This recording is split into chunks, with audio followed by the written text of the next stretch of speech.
But we wanted to get into this list that was put out by Greg Rosenthal on NFL.com. He listed the top 101 free agents in the NFL. And obviously, we're not going to go through all 101.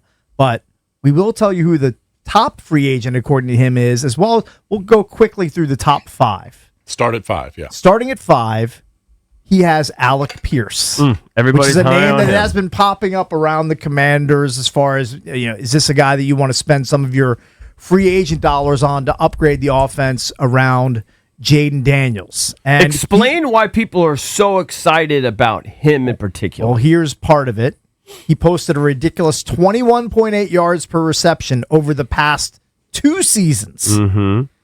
He's been so effective stretching the field. He just joined Hall of Famer James Lofton with rare production, becoming the second player since 1982 to notch consecutive campaigns with 6 or more receiving touchdowns and an average of 20-plus yards per reception. Yep. He's a big play machine. He's a home run. Yeah. He's a big play machine. He's 25. He'll be 26 next season. Yeah. Played college ball at Cincinnati. Yeah. He's really fun to watch too. Yeah. So he's got really good hands. He has him listed as his 5th most coveted free agent. Did you mention 13 touchdowns in the last 2 years? I did not. I did not have that here. So but not only big plays, big plays they take to the house. Correct. Ranked at 4, he has Tyler Linderbaum, interior lineman center for the Ravens. He'll probably be plying his trade for a new team this year. I don't think we're going to be in the market for that, but I think some people have suggested maybe that we upgrade it. Right. Yeah.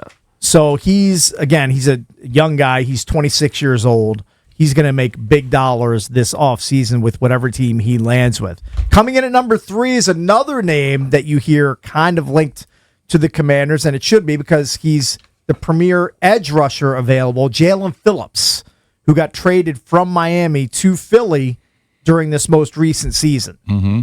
He dealt with some injuries in back-to-back seasons, but he was very good in Miami. He played well for the Eagles. He's only 27 years old. Now, he only had 5 sacks combined, but he's still that highly regarded. Yes, he is. I'd have to look at his pressure numbers, but he is a premier edge guy that the Commanders would love to be in on him. I would think. He's not a big tackle guy. He's not a guy, he's not like a Bobby Wagner that's giving you 10 tackles a game. Right. No, he's just an edge guy to put pressure on the QB. Yeah. I've seen him on all these lists. I've seen him anywhere from 3 to 7, 8, maybe I'm surprised. 10. It shows you how well I don't know ball that a guy like that is that highly regarded. Right. A guy with 5 sacks as an edge rusher is the number 3 potential free agent. Well, probably also he's at a speaks to career high of 8.5. Like edge rushers, really good ones don't see the market very often. They usually get locked up by their but I thought the teams really good ones have more than 5. Right. Again, he's dealt with injuries and he's on his way back. I thought Vaughn was here, played a third of the time. He had like 9. Right. I don't understand it. I'd rather gamble on the younger guy.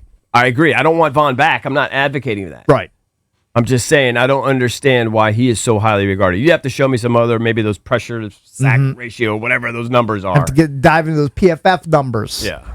Number 2 on this list, George Pickens. Obviously, we all saw what he did last year in Dallas after being traded away from the Pittsburgh Steelers.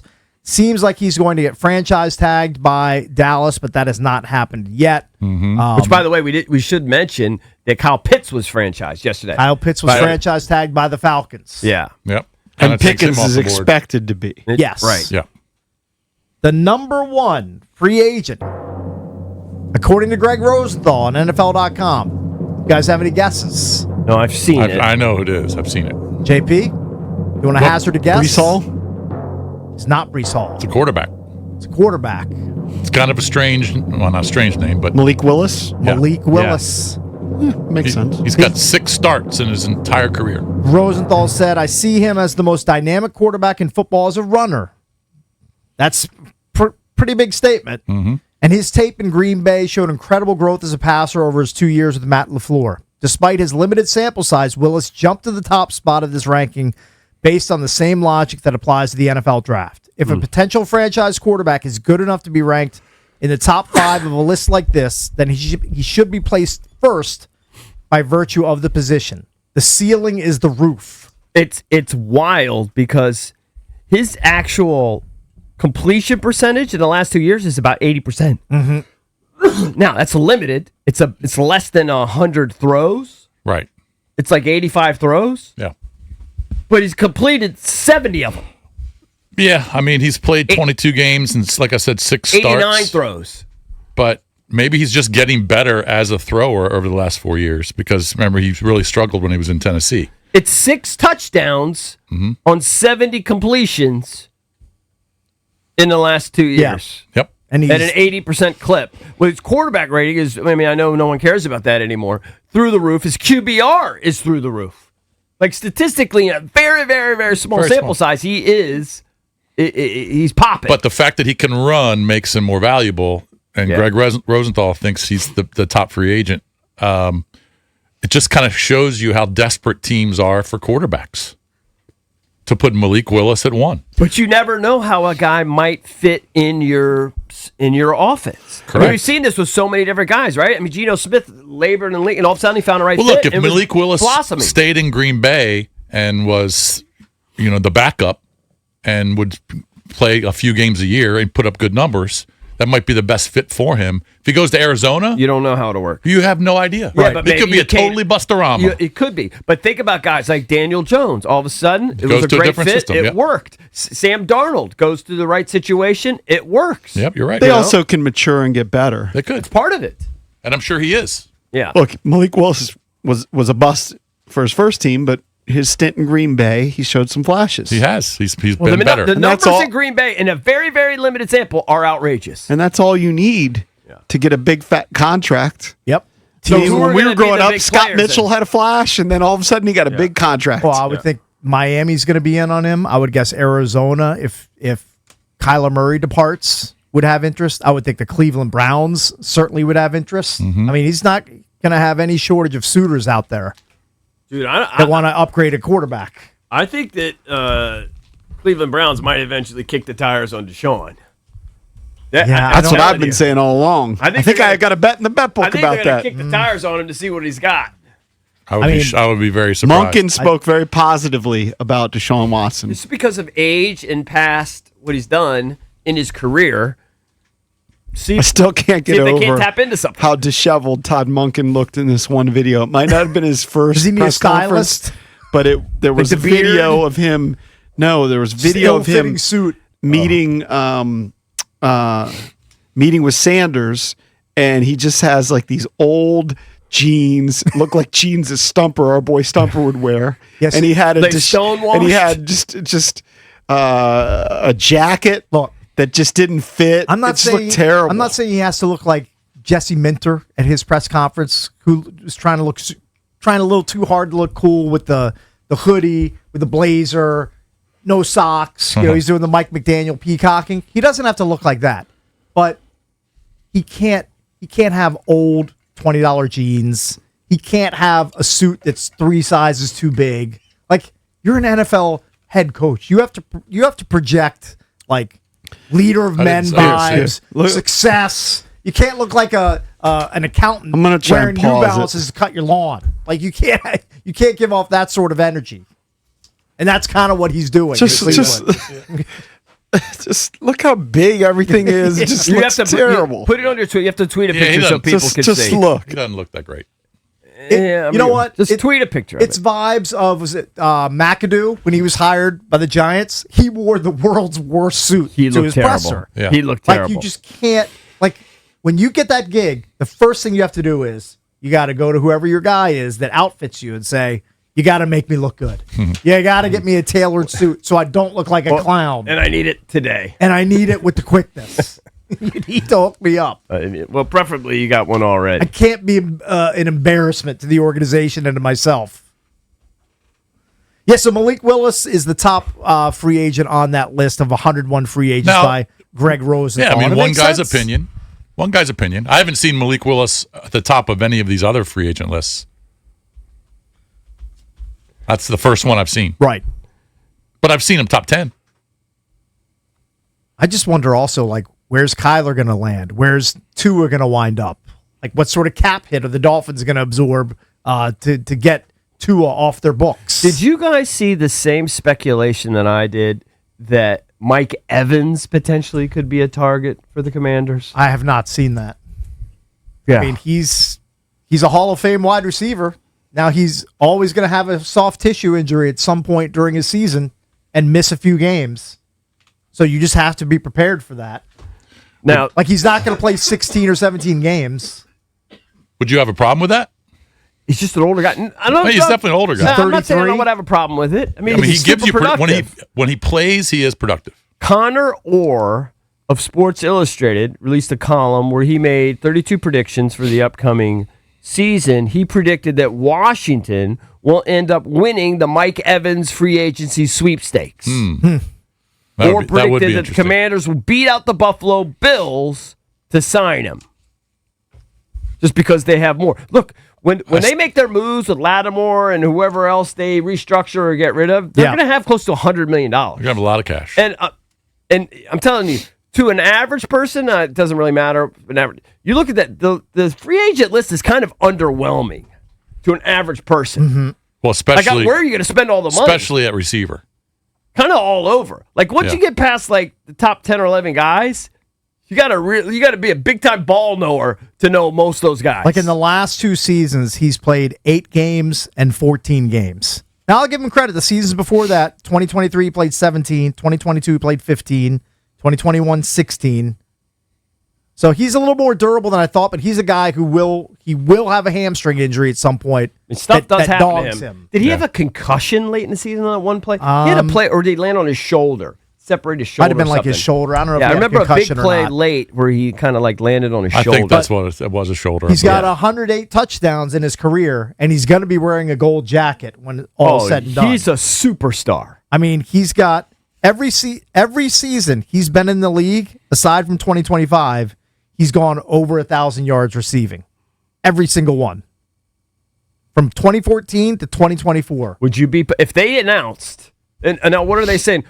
You know what? I'm going to go to Spot Track. I'm going to see what they think Mike Evans will get. Ooh, that's a good question. Mike Evans. Would you be against 2 years, 2 years, 20 million? I think he's going to get higher than that. 28 million? I'd say prediction 2 years. What was he making this year? 2 years, $33.5 million. His cap hit was $25.5 million. Yeah. So what was your prediction? 2 years? 2 for $33.5. Okay, so maybe more. So 16, 17 million a year. Yeah, that's him taking a pay cut. Oh yeah. Which well, I mean, his age, he probably has to. They're saying Evans will earn while carrying a cap hit of $13 million. Let me see. I wouldn't hate having Evans on now. I'd want to draft a younger guy to be like that number 3. Yeah, you want to develop a younger talent in the room too. I mean, but if you had Evans and Terry healthy, those are 2 good weapons. That's a really good one too. Now, you just don't have a lot of speed there. Right. But you do have a guy who's going to go up and win 50-50 balls in the end zone, jump balls for touchdowns. His last contract was a 2-year, $41 million deal. Yeah. He'll be 33. Yeah, 33 when the season starts. When they say his cap hit will be $13 million, what's the contract going to be? Like, I don't know. Sometimes they have like predictions for the next different. deal. Yeah, they don't really. They just say the cap hit will be $13 million. But I guess that's on Tampa. I wouldn't hate signing Mike Evans on a short deal. Yeah, 2 years. Give him a 2-year deal. Draft somebody else. Yep. Hopefully, your Mike's dead. Would you rather have him? I would rather have him than Debo personally. Well, just because of the production he's put up. I mean, he's just such a big play guy. Correct. If he's healthy, he's still, even at that age, he's going to give you touchdowns. Here, from 2020 to now, here are his touchdowns. He kind of plays younger than his age. 13, 14, 6. He missed 2 games that season. 13, 11, and 3 this season because he missed 9 games. Yeah, he missed a lot of the year. If he's healthy, if he plays 15 games, he will score 10-plus touchdowns. You need to have a full-time massage therapist with him working on that hamstring. He's going to have vet days. Like he's barely going to practice. But his hamstrings, one type of guy. His hamstrings are perennially tight. Yes, always. You got to be working that hamstring 24/7 with Mike Evans. Are so like you could shoot an arrow off his hamstrings. Are so tight. Let's go to Kevin in DC. Kevin, what's up? You're on with the Junkies. Good morning, guys. Kevin, how are you? What's up? Good morning. Remember, we're trying to get younger, man. You guys want an old Mike Evans when we just complained about paying the old Terry and about paying a 30-plus-year-old Debo. Come on, guys, really? No, we followed it up immediately. I said I'd like to draft a younger guy as well. Draft a young guy as well. Not everybody was on board with it. None of us. You're not going to be younger everywhere. Dude, you're not going to be younger everywhere. I'd rather get Alec Pierce. That's what we all had in our stick to the model. Right. That's what we're going to do. We're going to pay for Alec Pierce and overpay. He's not going to perform. So what do you suggest? I mean, I just read you the numbers for the last 2 seasons, what Alec Pierce has done. He's got 13 touchdowns last year. Historic production. Like, why would that all of a sudden just stop? Who do you want? I go get the guy from Green Bay, number 87. It's going to be Dobbs? It's a cheaper, low risk. You want Romeo Dobbs? I don't have a problem with Dobbs. That's true. Where do you want to spend the money? They have $100 million to spend. Yeah, where do you want that? You want to save it for 5 years from now? Defense. Spend it on the defense. All right, defense. Who's worthy of it? Look at the list. There's a lot of guys who probably are. Really? Man, we probably can go to Dunbar. We probably can go to Dunbar Blue and find some guys that'll play. Oh, that's ridiculous. Thank you for the call. Thank you. All right, when we come back, we are going to pivot. We're going to talk to Kevin Davis, Fairfax County Police Chief. Horrendous crime went down in Fairfax Just give the gist yesterday. of the crime. Just the gist for people listening. Well, a man stabbed his 2 members of his family, or 3 members of his family. 2 he killed. 1 he seriously injured. Not just the man, like the grandfather. I think he was like a 50 He was in his 50s, dude. but yes, he was the grandfather. Yeah. There was a 2-year-old kid that was unharmed in the incident. Right. And the son-in-law is hospitalized. Right. So we'll have Kevin He was Davis. just shoveling snow. Correct. Unbelievable. Right, just minding his business, and his was it his dad? His father-in-law. His father-in-law. His father-in-law, yeah. Yeah. Just a horrible crime. Kevin Davis from Fairfax County. He'll join us coming up next here on The Fan.